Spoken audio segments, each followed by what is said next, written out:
People used to think they could outrun climate change, move north, head inland, get away from heavily forested regions. But the truth is, there's no hiding from it anymore. The last decade was the hottest ever recorded. And with that heat came change, fast, unpredictable, everywhere. Flooded subways in New York, wildfires choking the air in Los Angeles, snowstorms in towns that don't even own snowplows. These aren't one-offs, they're stacking up, and they're changing how we live.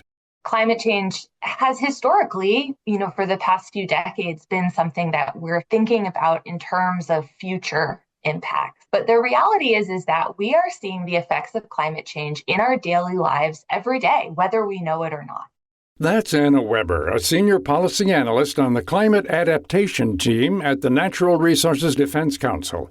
According to U.S. Census Bureau data, in 2022, 3.2 million U.S. adults were displaced or evacuated due to extreme weather-related events. Fast forward to 2023, and more than 500,000 of these people were still living in limbo. The increased frequency of these extreme weather events has more Americans feeling anxious. The hard truth is, there's no guaranteed safe haven. The impacts may look different from place to place, but no community is completely unaffected by the rising number of natural disasters. It's not just major disasters. It's also things like, if you live near the coast, high tide is getting a little bit higher with climate change. And that might mean that you have to leave a little earlier for work because there's flooding on the roads certain days of the month, and it makes traffic worse. It might mean that it's a little bit warmer for a little bit longer in the year, every year, and your local school district has to update its elementary schools because they didn't used to need air conditioning, but now they do. And it might mean that the way that your job operates is changing. If you work in agriculture or construction, or even people who work indoors who are facing higher temperatures. There's a lot of small ways that we might not immediately think of as being tied to climate change, but they all add up to really big effects that we're seeing across basically all aspects of our society.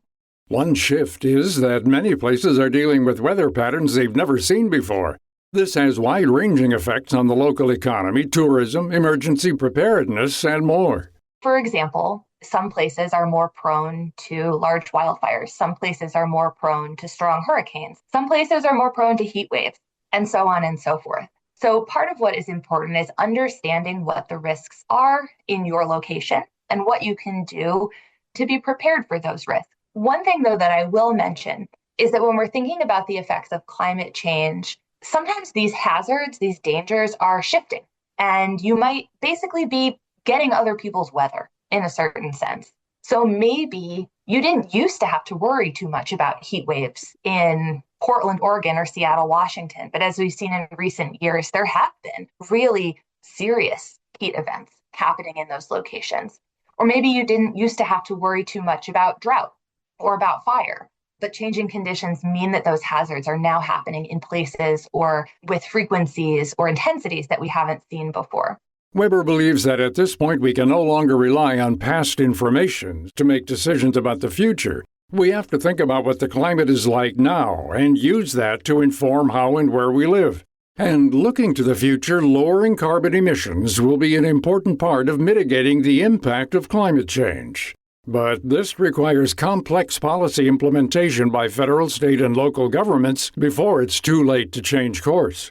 We are at a point of no return when it comes to climate change.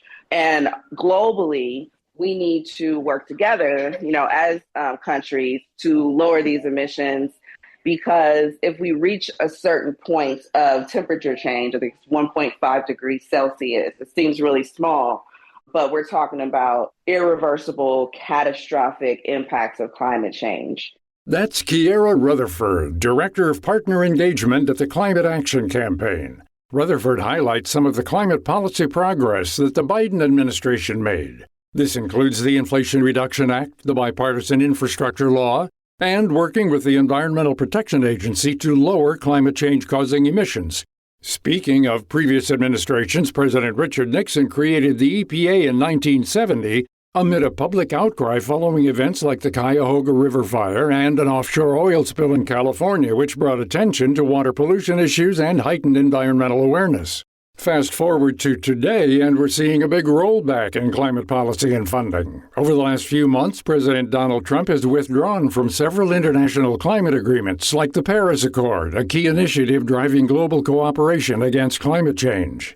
The current administration is also focused on expanding the fossil fuel sector. There's been efforts to revive stalled pipeline projects and expand oil and gas leasing. Lastly, environmental reviews and regulations have been scaled back, making it easier for fossil fuel development to move forward. Weber and Rutherford's respective organizations, among others like the ACLU and Earth Justice, are at the forefront of pushing back against these large-scale rollbacks through litigation and public education. One important perspective is reframing the notion that natural disasters are actually natural. Climate disasters are happening every day. One thing, in the federal climate advocacy space is trying to make sure folks are understanding the connections between pollution and climate change and extreme weather events.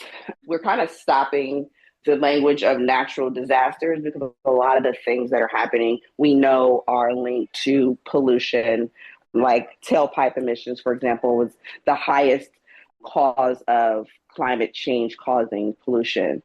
In other words, we're in this together, and progress when it comes to climate change needs to be intentional and consistent.